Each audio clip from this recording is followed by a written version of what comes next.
Mientras Cuba anuncia que desde ayer sus campeones olímpicos ganan $460 mensuales gracias a un aumento salarial, los peloteros cubanos de las grandes ligas en Estados Unidos percibirán colectivamente este año más de $92 millones.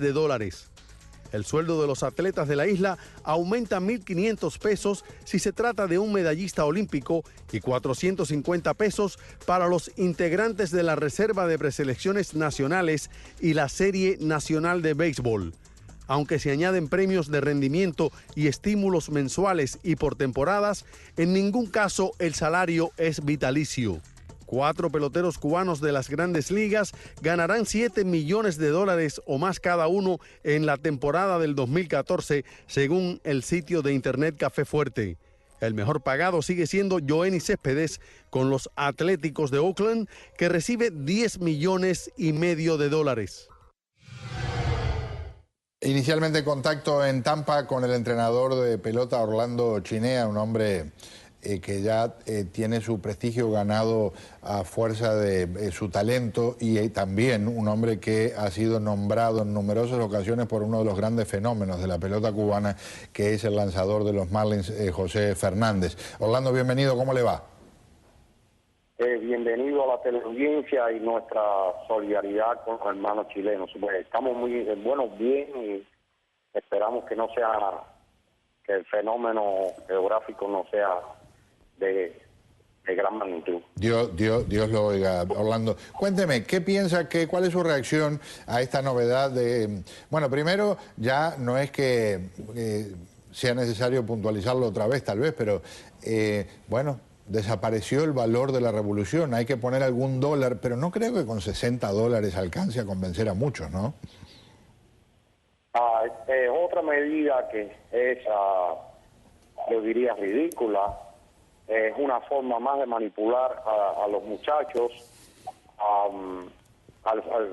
no sé, es una falsa esperanza que le están dando a esos jóvenes con talento, que es una forma de coartarlo, de reprimirlo, de perseguirlo, de someterlo. Es otra manipulación más del régimen cuando toman este tipo de medidas, sabiendo que todo el mundo sabe el valor de...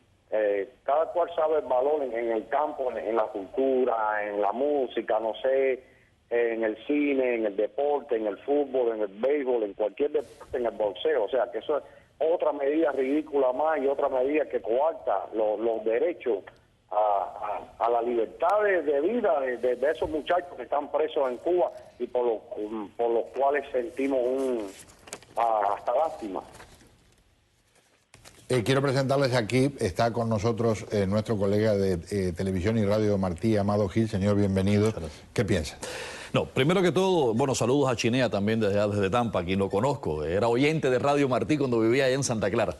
Bueno, pero lo que sí hay que decir en esto, Pedro Seixey, es que esto ha sido una medida del gobierno cubano para tratar de evitar que los peloteros cubanos, sobre todo, y los deportistas cubanos pasen al mundo profesional. Ahora, esto es relativo. Si tú lo analizas desde el punto de vista cubano, bueno, pues un pelotero, o en definitiva un deportista que haya ganado una medalla olímpica, bueno, pues claro, va a recibir 1.500 pesos cubanos, unos $60 mensuales, y es más de lo que recibía un medallista olímpico de hace unos cuantos años atrás. Eso es relativo, eso es una realidad. Ahora, el objetivo fundamental, va a evitar el gobierno cubano que estos atletas, que estos peloteros vayan a jugar al mundo profesional libre, en el mercado libre del deportista. No lo pueden evitar, es imposible. ¿Y por qué? Porque todo es muy tímido, porque esto es una medida, en mi opinión, esto es una medida que hacen desde el punto de vista de control. Yo me tuve la delicadeza de leer todo el artículo en cuanto a esto, y aquí hay un párrafo que a mí me llama muchísimo la atención, está publicado en la prensa oficial cubana. Por cierto, qué resistencia la tuya. Bueno, hay que hacerlo. Una de las cosas que ellos hablan es de una contratación. Todos los atletas cubanos van a ser contratados por el gobierno cubano. Un contrato que va a tener un peso legal. Y no vamos a hablar ahora de los peloteros que se escapan de Cuba y llegan a Estados Unidos, donde les importa un bledo ese contrato, y hacen sus contratos con las grandes ligas. Pensemos que hay muchos peloteros cubanos que están saliendo a jugar a México. Hay otros peloteros que pudieran ir al Japón a jugar, donde no se ganan los millones que se gana aquí, pero se gana mucho más de lo que se gana en Cuba.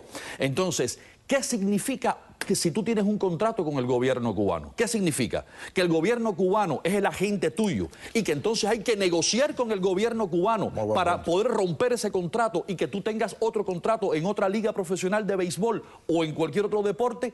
Eso es un detalle que me llamó muchísimo la atención. Está por escrito. O sea, no solamente me quedé en los salarios y en eso, no, me fui a la parte legal, porque siempre hay que preguntarse por qué se hace esto.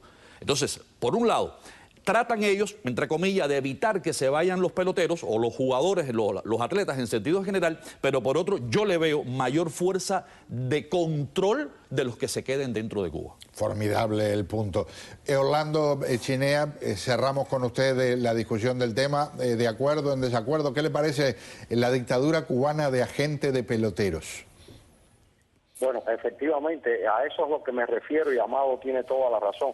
Eso es una forma de coartar la libertad de la libre empresa del jugador. Es como firmar un certificado de propiedad, como lo hicieron con nosotros en nuestra época, cuando íbamos a trabajar de mano de obra barata o mano de obra esclava moderna a los contratos a Japón, donde yo fui y a varios lugares.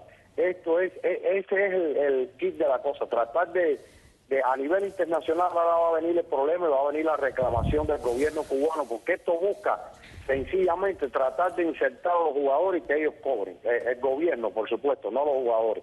Eso es lo que se proponen ellos, tratar por todo cuadro de cerrar el cuadro desde el punto de vista legal, entre comillas, y hacerse más dueños categóricamente de todos los jugadores. Eso es lo que va a suceder, eso es lo que busca. No los $61 que le van a pagar, ni los 400, porque eso es ridículo. Eso, claro. Para que ustedes tengan una idea, en un país libre, aquí en este país, un pitching lesson, o sea, una clase de entrenamiento se cobra $60 la hora. Entonces, eso es ridículo, claro, lo que ellos están planteando ahí. Claro. Ellos lo que están es buscando el derecho legal, entre comillas, de hacerse dueño del talento de esos muchachos. Señor, un gusto tenerlo con nosotros. Muchas gracias por acompañarnos. A ustedes y a toda la teleaudiencia. Muy amable, Amado. Muchísimas gracias. Un gusto tenerte aquí.